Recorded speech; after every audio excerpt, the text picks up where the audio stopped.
Donald Trump gave a speech down the border in February where he talked about unknown languages in a big word salad. Everybody said this makes absolutely no sense. Well, it may have been a big word salad, but it actually is a message that would be heard and received by Christian nationalists. And I wanted to talk about that a little bit in this video to help some people that might not be familiar, as I'm getting familiar as a pastor with some of these things, particularly in the what's called the Seven Mountain Mandate movement that is becoming very popular in evangelical megachurches, among televangelists in Pentecostal circles. It's something embraced by Paula White, the spiritual advisor to Donald Trump. It's something that Mike Johnson, the Speaker of the House, embraces. Also saw a report that Tom Parker, the Chief Justice of the Alabama Supreme Court, that just made that ruling on IVF, is also someone who embraces that movement. So it is having some influence among leaders in our society. And this Christian nationalist movement is using scripture in certain ways that are totally out of line with historic Bible interpretations. And it's not the way Christians who are careful in reading the Bible in context would read and understand and apply these scriptures. And yet they're taking a lot of stuff out of context and kind of twisting it up to fit their own political ideology and views. And let me just go over again what Trump said at that border speech that everybody was just kind of laughing at as a nonsensical word salad, and explain why it actually was an attempt, a word salad attempt, to speak the language of his MAGA movement followers. It's stuff that they would hear and understand and agree to, and I'll show you how in just a minute. But first, what he said is, nobody can explain to me how allowing millions of people from places unknown, from countries unknown, who don't speak languages. We have languages coming into our country. We have nobody that even speaks those languages. They're truly foreign languages. Nobody speaks them, and they're pouring into our country, and they're bringing with them tremendous problems, including medical problems, as you know. So you hear that and you say, that's kind of a word salad. It doesn't really make sense. I don't understand why all the focus on languages. But in the movement, MAGA movement, I've been seeing more and more of these quotes, and it's also part of this Christian nationalist, white evangelical kind of movement, that they will use a couple passages in Deuteronomy chapter 28 and kind of take them out of context and bend them and twist them to their own needs. So this is what Deuteronomy chapter 28 verses 49 and 50 say. The Lord will bring a nation against you from far away, from the end of the earth, swooping down like an eagle, a nation whose language you do not understand, a hard-faced nation who shall not respect the old or show mercy to the young.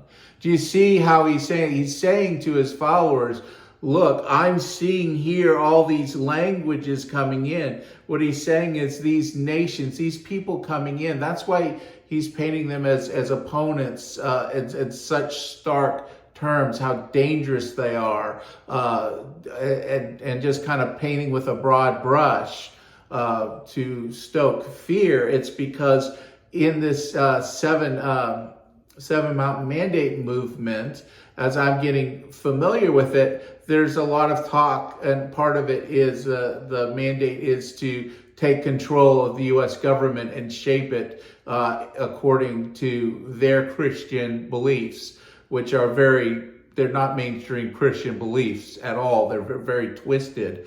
But there is nonetheless this view, and these practitioners take so many Bible verses out of context.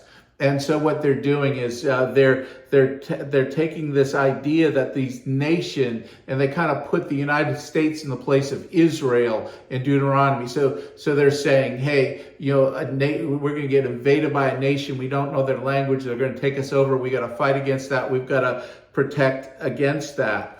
And so it really is a message to, I'm down here on the border and we are being invaded. It's happening. The language that we don't understand and don't know is coming in, and they're coming for us, and we're being invaded. And so that is the message that's going out to his followers, saying the invasion is on. We've got to fight back. We've got to fight back against this nation. I've heard some of them talk about China being the nation behind it, driving everything. I don't know how widespread that is and what that belief is. But this is all part of the Great Replacement theory. And Great Replacement theory, actually, I'm learning it started in Europe. Renaud Camus was a proponent a little over a decade ago. He's a French author, and it's this conspiracy theory, and the idea is that the elites are going to replace the French white Europeans with other populations in order to take control of the government. So they're using culturally replacing white people through migration, and trying to use that migration and the reduced birth rate among the white French Europeans to take over the country by replacing the Europeans with these non-white people migrating from other places.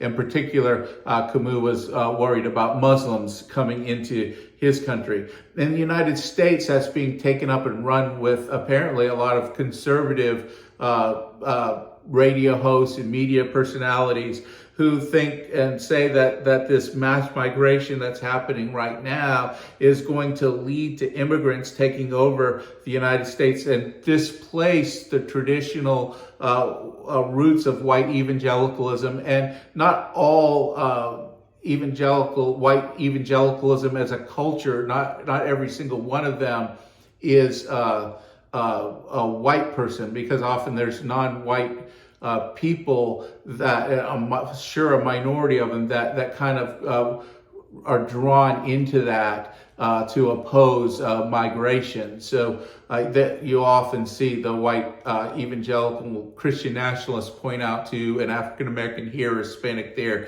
that's on their side, but it's not by and large the movement. But there is this opposition to migration to the United States, because the feeling is that there is going to be a replacement that's going to happen, and political progressives are using mass migration to bring in these ideological worldviews that are going to be used to destroy white evangelicalism. And Trump said in his Veterans Day speech, we remember he talked about, we will put American first today, especially in honor of our great veterans on Veterans Day. We pledge to you that we will root out the communists, Marxists, fascists, and the radical left thugs that live like vermin within the confines of our country. A lot of people are saying he's just talking about political opponents, but I think the ideology goes even farther than that. In Deuteronomy 28, again, in this same passage, you see a lot of these MAGA movement members will point to this. Verse 28:43, the sojourner who is among you shall rise higher and higher above you, and you shall come down lower and lower. He shall lend to you, and you shall not lend to him. He shall be the head, and you shall be the tail. Sojourner is a biblical word for migrant. So what's happening here is this idea is through these foreigners coming in, our nation is getting overthrown. And the people that are coming in really are just a whole bunch of communists and Marxists and left-wing ideologues. And all these people are migrating in the United States. And all the Democrats and the progressives want that because they're all on board with a communist Marxist agenda. The reality is that Christianity in the United States, particularly evangelical Bible-believing Christianity, is shrinking. It's losing its influence. By 2030, there's probably going to be, if trends keep going, there will be more Christians, evangelical Bible-believing type Christians in China than there will be in the United States. Several years ago, there was a statistic that South Korea was sending more missionaries throughout the world than were being sent by the United States. In Africa, the Christian church is growing so fast that Christian leaders in Africa are having a hard time training pastors fast enough to keep up with the growth.